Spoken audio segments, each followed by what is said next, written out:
di podcast Ngobrol Yuk. Hari ini kita kedatangan tamu narasumber teman-teman mahasiswa, yakni Natasha, Naifa, Lucy, dan Chelsea. Nah, kita akan membahas hal yang sering banget kita temuin di lingkungan kita sebagai mahasiswa dan anak-anak seumuran kita sebagai Gen Z ya. Nah, di lingkungan kita nih banyak banget kan sekarang tuh kayak anak-anak mahasiswa yang seumuran kita minum beralkohol dan kamar. Nah, menurut kalian nih apa sih alasan mereka ngelakuin hal kayak gitu? Mungkin kalau menurut saya yang namanya kehidupan perkuliahan itu adalah kehidupan yang dimana mahasiswa itu merasakan kebebasan, tinggal jauh dari orang tua. Nah, jadi mereka banyak ingin mencoba hal-hal baru, termasuk minum alkohol seperti itu. Jadi yang dari awalnya coba-coba, diajak teman atau apalah itu, jadi kecanduan sampai menjadi gaya hidup dia lah gitu.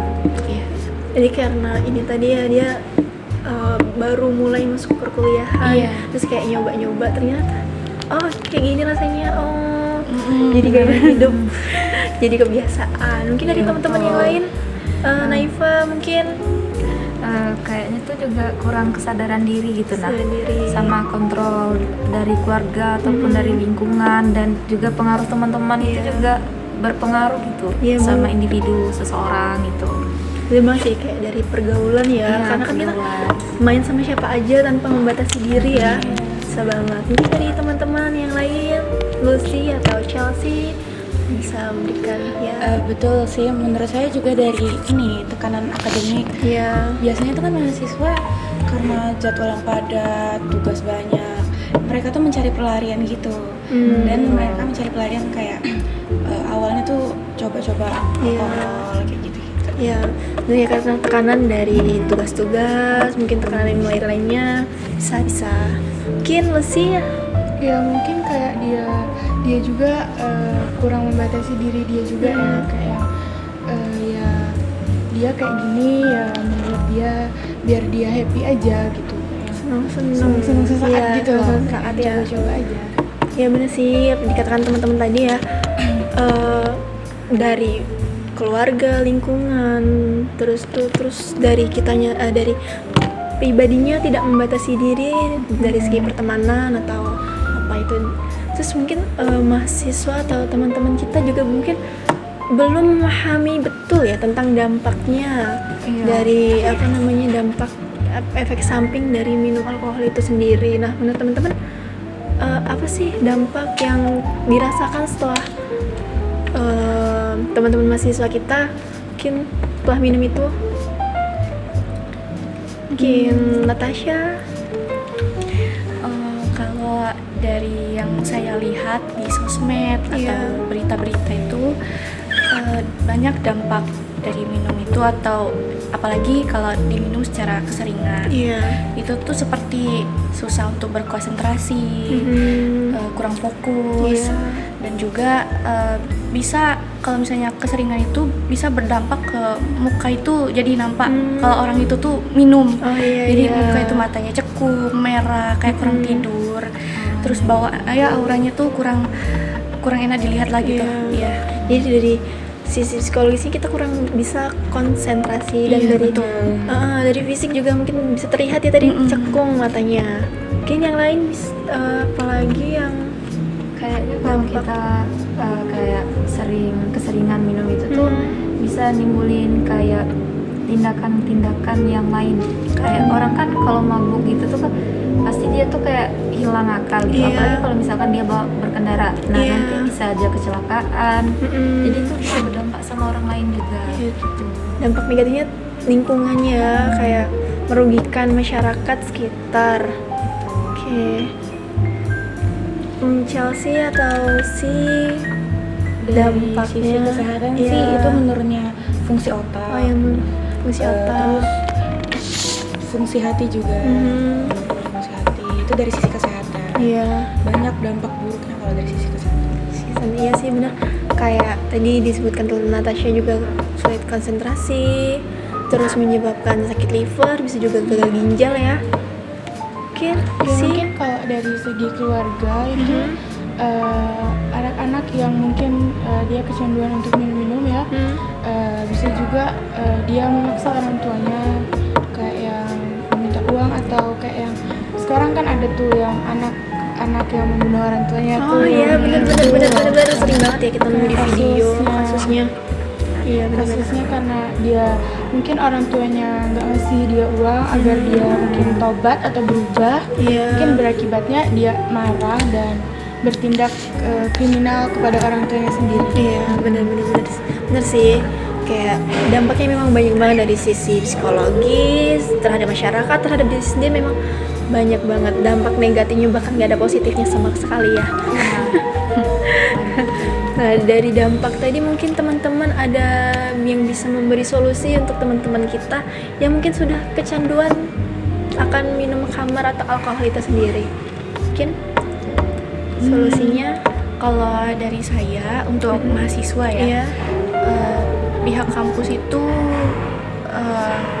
harus mengadakan apa ya, kayak sosialisasi gitu ya. di kampus, entah itu seminar mengenai alkohol itu sendiri. Nah terus selain itu di kampus itu pihak kampus itu harus selalu ngadain event-event seru, Kegiatan segala macam. positif. Iya, kegiatan positif yang Iya, bisa bener. diikuti oleh seluruh mahasiswa. Jadi mahasiswa itu tidak terfokus di tugas itu saja dan Mencoba hal baru. mencoba hal baru, ya.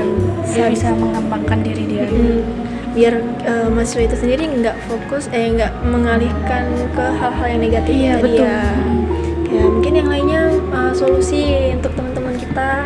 Kalau dari Lihat. saya sih kayaknya tuh menciptakan lingkungan yang positif, kayak kita memilih teman Iya. yang bisa diajak hal-hal positif, berbuat baik, dan kalau misalkan nanti kita dapat ajakan yang negatif tuh kita berani untuk nolak gitu. Kan banyak mahasiswa yang takut nolak, nanti takut kayak dijauhin, nggak ditemenin gara-gara kita berbeda gitu.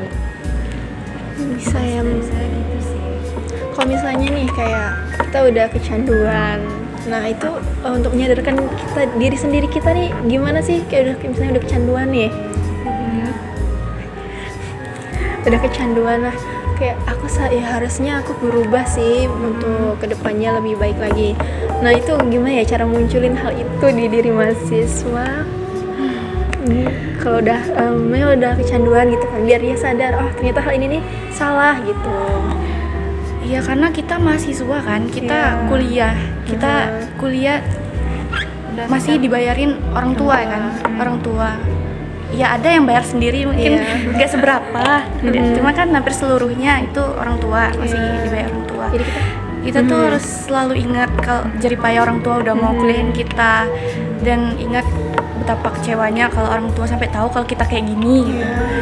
Jadi terus juga selain itu harus perkuatin ibadah pastinya, jangan jauh dari agama, ya. Ya bener sih, Kesadaran diri. kesadaran diri ya. Kita harus selalu ingat orang tua kita, guys, teman-teman ya, harus ingat orang tua yang telah membiayai kita untuk kuliah. Dan sejauh ini masa kita kuliah sia-sia gitu. Kita harus ingat tujuan kita kuliah itu apa. Nggak mungkin kan kita cuma minum-minum aja gitu. Kita harus tetap fokus kuliah, gak teman-teman? Mungkin dari teman-teman yang lain memberikan solusi. Dari segi keluarga juga ya, kan pengaruhnya juga mungkin dari anak-anak yang keluarganya kurang gitu ya. Jadi dukungan keluarga juga sih seharusnya, kayak yang keluarga harus support gitu, mengabari kayak kita sebagai anak tuh kayak ngasih kabar ke orang tua juga. Orang tua kayak yang anaknya memberi tahu kabar atau apa tuh kayak yang excited gitu. Nah jadi anak tuh memberi kabar tuh kayak yang, iya aku dianggap nih gitu. Jadi sama-sama excited lah gitu. Dukungan positif dari keluarga ya. Mungkin dari Chelsea. Ke lingkungan pertemanan sih juga berpengaruh kan. Jadi kalau bisa tuh banyakin berteman sama bersosialisasi sama orang-orang yang mau ikut seminar-seminar yang membawa positif kayak gitu. Bener sih, dari yang pilih-pilih teman itu kita harus tahu ya teman-teman yang baik itu seperti apa. Mungkin kalau kita tahu dia nggak baik ya kita teman cuma membatasi diri gitu ya. Dukungan positif dari keluarga, terus kemudian apa tadi, ingat sama orang tua yang telah membiayai kita sama kuliah. Oke, mungkin itu aja pembahasan kita hari ini tentang khamar atau minuman beralkohol di lingkungan mahasiswa atau seumuran kita. Nah mungkin ini aja, semoga pembahasan kita pada hari ini dapat memberi manfaat pada teman-teman yang menonton podcast kita hari ini. Saya akhiri dari podcast Ngobrol Yuk. Wassalamualaikum warahmatullahi wabarakatuh.